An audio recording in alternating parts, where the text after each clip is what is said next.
రాష్ట్ర deputy CM Janasena party వ్యవస్థాపక అధ్యక్షులు power star Pawan Kalyan cup పోటీల్లో సబ్బవరం ఓజీ క్రికెట్ జట్టు విజేతగా నిలిచింది. సబ్బవరం మండల జనసేన పార్టీ నేత ప్రముఖ న్యాయవాది బలిరెడ్డి అప్పారావు పవన్ కళ్యాణ్పై అభిమానంతో మెగాస్టార్ చిరంజీవి పుట్టినరోజు ఆగస్టు 22న ప్రారంభించిన పురుషుల క్రికెట్ పోటీల్లో సబ్బవరం జట్టు ప్రథమ స్థానంలో నిలవగా పెందుర్తి మరిడిబాంబ క్రికెట్ల జట్టుకు ద్వితీయ స్థానం లభించింది. పవన్ కళ్యాణ్ బర్త్డే రోజైన సోమవారం సబ్బవరం మండలం గుడివాడ బీఎస్ఎన్ కన్వెన్షన్ హాల్లో నిర్వహించిన బహుమతుల ప్రధానోత్సవంలో పెందుర్తి ఎమ్మెల్యే పంచకల్ల రమేష్ బాబు ముఖ్య అతిథిగా పాల్గొన్నారు. విజేతలకు బహుమతులు పంపిణీ చేసిన అనంతరం ఆయన మీడియాతో మాట్లాడుతూ రాష్ట్ర ఉప ముఖ్యమంత్రి power star Pawan Kalyan party నేతలకు ఇచ్చిన ఆదేశాల మేరకు అడవుల రక్షణ ఒక యజ్ఞంగా తీసుకున్నామన్నారు. అందులో భాగంగా ఈ ఏడాదిలో 1 కోటి మొక్కలు నాటేందుకు లక్ష్యంగా నిర్ణయించామన్నారు. భవిష్యత్ తరాలకు ప్రాణవాయువుని ప్రసాదించేందుకు ప్రకృతిని కాపాడేందుకు అటవీ శాఖ మంత్రిగా పవన్ కళ్యాణ్ తీసుకున్న నిర్ణయం ప్రశంసనీయమన్నారు.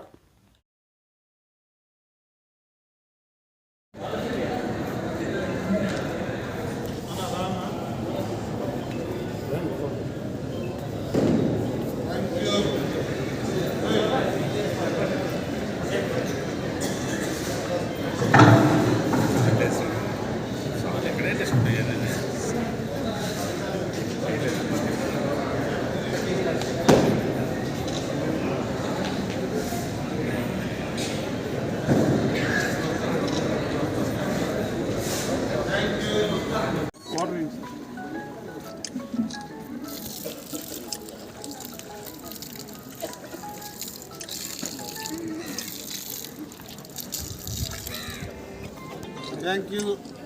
కానీ ఏదన్నా భవిష్యత్తులో అవసరం ఉంటే తప్పకుండా ఈ పిల్లలకు కానీ ఆర్టిస్టులకు కానీ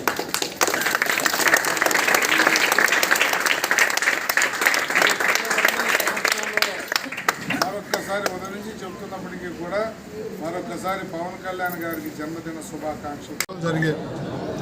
దాన్ని ఎక్కడా తగ్గకుండా ఆ టెంపో ఎక్కడా మిస్ అవ్వకుండా 54 పంచాయతీల్లో 3 మండలాల్లో ఈ కార్యక్రమం చేస్తున్నా.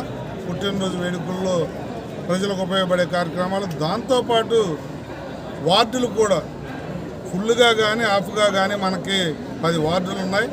ఆ వార్డుల్లో కూడా ఉదయం ముందు వార్డులు 93, 94, 95, 96, 97, 98 పెందుర్తిలో, అలాగే నరవలు రక్తదాన శిబిరానికి వెళ్ళాను. దేశభద్ర బాలుల రక్తదాన శిబిరానికి వెళ్ళాను. నేను ఇందాక చెప్పిన 93 నుంచి 98 వరకు అన్ని వార్డుల్లో రక్తదాన శిబిరాలు ఈరోజు జరిగాయి. వార్డుల్లో కానీ పంచాయతీలు ఇవన్నీ చేయటం జరుగుతూ ఉంది. ఎంతో ఆనందంగా ఉదయం 7 గంటల నుంచే పెందుర్తి నియోజకవర్గంలో ఎన్డీఏ కూటమి బీజేపీ, తెలుగుదేశం, జనసేన 3 పార్టీలు కూడా పెద్ద ఎత్తున నాతో పాటు పాల్గొని నేను వెళ్ళని ప్రాంతాల్లో కూడా ఈ 3 పార్టీలు కలిపి మా నాయకత్వం బ్రహ్మాండంగా చేస్తుంది. మనస్ఫూర్తిగా ఎన్డీఏ కూటమిని అభినందిస్తూ ఉన్నాను. పవన్ కళ్యాణ్ గారికి కూడా ఆ భగవంతుడు ఆశీస్సులు ఉండాలని, ఎందుకంటే ఆయన చేస్తున్న తీరు మనం 3 నెలల నుంచి చూస్తూ ఉన్నాం. సమీక్షలు కానీ సమస్య పట్ల ఆయన అవగాహన పెంచుకుని ఆయన వెళ్తున్న విధానం కానీ మనం చూస్తూ ఉన్నాం. మొన్న 13,000 పైచిలుగా పంచాయతీల్లో రాష్ట్రంలో ఒకేసారి గ్రామ సభలు పెట్టి గాంధీ గారు కలలు కన్నా గ్రామ స్వరాజ్యం వచ్చే విధంగా ఆయన చేపడుతున్న చర్యలు చూస్తూ ఉన్నాం. ఇవన్నీ కూడా జరగాలి అంటే ఆయనకి ఆ భగవంతుడి ఆశీస్సులు ఉండాలి. నిండు నూరేళ్ళు ఆయన ఆరోగ్యాలతో ఈ రాష్ట్రానికి సేవ